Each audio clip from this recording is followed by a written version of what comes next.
mesiacoch práce som zatúžil po dovolenke a idem sa po nejakej... Počula som dobre slovo dovolenka.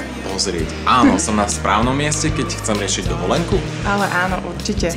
Ktorá ponuka ako človeka zvnútra je tá úplne najvýhodnejšia? Ako pre koho? Pri tých first minutových ponukách si môžu klienti vyberať z väčšej ponuky. Ak majú určité požiadavky na hotely, tak skutočne ten výber je tam veľmi veľký.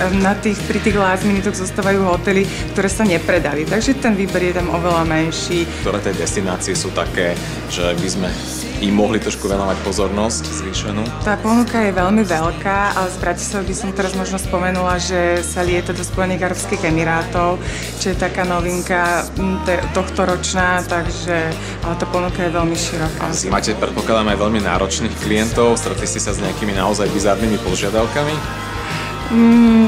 Tých bizarných požiadaviek je viacej, možno čo by som takto spomenula, že klienti nevyhľadávajú už iba nudistické pláže, ale aj hotely. Neviem si predstaviť, ako by to bolo v nejakých hotelových rezortoch, kde sú rodiny s deťmi, bolo by to asi celkom zaujímavé, ale snažíme sa každej požiadavke klienta nejakým spôsobom... Hotely? Sú také hotely, áno.